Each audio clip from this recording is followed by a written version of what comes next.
अस्सलाम वालेकुम बच्चों। जैसे कि आप लोग जानते हैं, हमारा जो टॉपिक शुरू है कीमियाई हरारकियात है या केमिकल थर्मोडायनेमिक्स। आज यहाँ पर इसका एक बड़ा हिस्सा ख़त्म हुआ। अब यहाँ से काम और इसकी किस्में चलेगा। उसके बाद उसके न्यूमेरिकल, थर्मोडायनेमिक्स का सेकंड कानून और थर्मोडायनेमिक्स तीसरा कानून। तो ये आगे बढ़ने से पहले एक छोटा सा पिछले हिस्से पर रिवीजन ले रहा हूँ। यूँ समझो एक रिकॉल के तौर पर आपको बता रहा हूँ। इस वीडियो में सिर्फ आपको मैंने एक रिवीजन के तौर पर थर्मोडायनेमिक्स का अभी तक का जो हिस्सा हुआ वो शॉर्ट में बताने की कोशिश कर रहा हूँ, ठीक है। सबसे पहले हमने देखे तारुफ, इसके डेफिनेशन देखे थे। डेफिनेशन में एनर्जी, इस टाइप्स और कन्वर्शन और यूजेस देखे थे। इसके इंट्रोडक्शन हिस्से में डेफिनेशन देखे थे इल्म कीमिया की वो शाख जिसमें है हरारती तवानाई को मुख्तलिफ किस्मों की तवानाइयों में तब्दील किया जाता है और एक किस्म की तवानाई मुख्तलिफ किस्म की तवानाइयों में तब्दील होती है। फिर उसके बाद एनर्जी यानी तवानाई, इसकी किस्में, इसकी तब्दीलियाँ और उसके इस्तेमाल देखे थे पहले, दूसरे और तीसरे वीडियो में, ठीक है। फिर उसके बाद इम्पोर्टेंट टर्म्स इन थर्मोडायनेमिक्स देखे थे, यानी जो इम्पोर्टेंट अल्फाज है थर्मोडायनेमिक्स, जैसे सिस्टम, सराउंडिंग और बाउंड्रीज, निज़ाम, माहौल और सरहद, ये देखे थे। उसमें ये बताया गया था कि किस तरह थर्मोडायनेमिक्स निज़ाम पर स्टडी करता है। थर्मोडायनेमिक्स निज़ाम पर स्टडी करता है, इसे सिस्टम कहते हैं। सिस्टम के अलावा बाकी जो हिस्सा होता है उसे सराउंडिंग कहते हैं और इन दोनों को अलग करने वाले हिस्से को बाउंड्रीज कहते हैं। फिर सिस्टम को दो जमातों में तकसीम किया गया है on the basis of energy in matter. इसे दो निज़ामों तक तीन किस्मों में तकसीम किया गया है, ओपन सिस्टम, क्लोज सिस्टम और आइसोलेटेड सिस्टम। दूसरा क्लासिफिकेशन था on the basis of property. Property दो किस्मों की थी, एक एक्सटेंसिव प्रॉपर्टी और दूसरी इंटेंसिव प्रॉपर्टी। ऐसे निज़ाम को दो जमातों में तकसीम किया गया था, ठीक है। फिर उसके बाद था फंक्शंस ऑफ सिस्टम। पहले सिस्टम, सराउंडिंग, बाउंड्रीज, फिर सिस्टम की दो जमात बंदी, सिस्टम की दो जमात बंदी के बाद फंक्शंस ऑफ सिस्टम।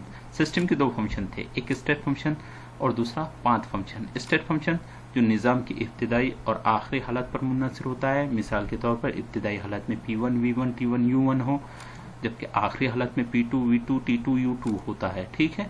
फिर उसके बाद पाथ फंक्शन देखे थे, तो प्रेशर, वॉल्यूम, टेम्परेचर और अंदरूनी तवानाई ये स्टेट फंक्शन में आते हैं, जो पहली हालत से दूसरी हालत में तब्दील होते हैं। ये इंपॉर्टेंट टर्म है चारों भी, ठीक है। इन्हें स्टेट फंक्शन कहा जाता है। जबकि थर्मोडायनेमिक्स में जो आपको सिलेबस में अभी है स्टेट पाथ फंक्शन में वो दो ही है, Q और W। पाथ फंक्शन बोले तो रास्ते का आमिल या रास्ते पर जो मुनहसर होता है और जो हालत पर मुनहसर होता है, यानी पहली हालत पर और आखिरी हालत पर, और जो हालत पर मुश्तमिल ना होते हुए रास्ते पर मुनहसर होता है उसे Q और W कहते हैं। Q बोले तो जज़्बशुदा हरारत और W बोले तो काम। ये दोनों पाथ फंक्शन होते हैं, ठीक है। उसके बाद प्रोसेस देखे, प्रोसेस और उसकी किस्में हमने प्रोसेस देखे थे, isothermal, isobaric, isochoric, adiabatic, reversible और इरिवर्सिबल प्रोसेस। ये प्रोसेस की किस्में देखे थे। ये प्रोसेस बहुत इंपॉर्टेंट टॉपिक है। ये प्रोसेस की पहली किस्में बताई गई, बाद में दो दो करके सबको क्लास बंदी किया गया है। आगे आने वाले में इसके और एप्लीकेशन है। काम के मसावात के बाद, दबाव हजमी काम के मसावात के बाद इन छह अमलों के और आपको एप्लीकेशन आने वाले हैं। अभी तो सिर्फ प्रोसेस की तारीफें देखी थी अपन ने, उनकी दो दो जमातबंदी देखी थी। दो दो जमातबंदी के बाद अब दबाव हजमी काम के बाद उसके एप्लीकेशन देखना है। तो ये इंपॉर्टेंट प्रोसेस और इस टाइप भी बहुत इंपॉर्टेंट टॉपिक है, ठीक है। उसके बाद हमने देखे nature of work and heat, यानी काम और हरारत की नोयत देखे थे, जिसमें बताया गया था काम को W से और हरारत को Q से जाहिर किया जाता है। इसे नेचर ऑफ वर्क कहा जाता है। फिर नेचर ऑफ वर्क के बाद साइन कन्वेंशन देखे थे, जिसमें W और Q अगर से काम निगेटिव होता है, निज़ाम जब माहौल पर काम करता है तो निगेटिव होता है, और जब माहौल में जब हरारत खारिज की जाती है तो Q क्या होता है, निगेटिव होती है। W पॉजिटिव कब होता है, जब माहौल निज़ाम पर काम करता है तो W पॉजिटिव होता है, और जब हरारत निज़ाम जज्ब करता है माहौल से तो Q क्या होता है, पॉजिटिव होता है। तो साइन कन्वेंशन में बताया गया था वर्क और हीट कब मस्बत होती है और कब मनफी होती है। फिर उसके बाद फर्स्ट लॉ ऑफ थर्मोडायनेमिक्स देखे थे।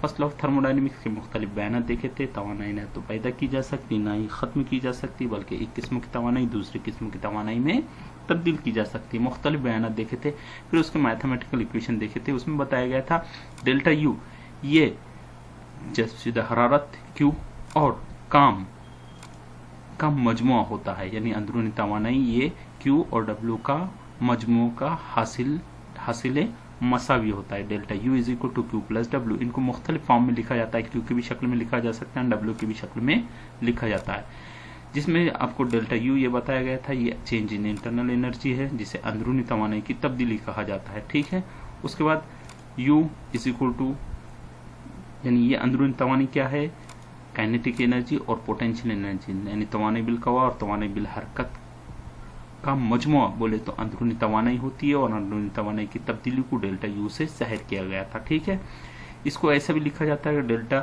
You is equal to U two minus U one, जहाँ यू वन इब्तदाई हालत की अंदरूनी तवानाई है, जबकि यह आखिरी हालत की अंदरूनी तवानाई है, और डेल्टा यू अंदरूनी तवानाई की तब्दीली, चेंज इन इंटरनल एनर्जी कहा जाता है। उसका दूसरा अहम टॉपिक था क्यू, जज़्बशुदा हरारत जिसे कहा जाता है। जज़्बशुदा हरारत, ये जज़्बशुदा हरारत को हीट और एनर्जी एब्जॉर्ब भी कहा जाता है। ये कभी मजबूत होती है, कभी मनफी होती है, डिपेंडिंग ऑन द फंक्शन। ठीक है, हरारत क्यू यानी हरारत ये क्या होती है, तवानाई की एक किस्म होती है, तवानाई की किस्म होती है जो निज़ाम और माहौल के दरमियान में मुख्तलिफ शक्लों में क्या होती है, तब्दील होती है, मुंतकिल होती है। इसे क्या कहा जाता है, हरारत कहा जाता है। तो अंदरूनी तवानाई और हरारत, और लास्ट जो इम्पोर्टेंट फंक्शन था वो डब्ल्यू, काम था। काम दो किस्मों के बताया था मैंने, एक दवा हजमी काम और दूसरा अजीम काम।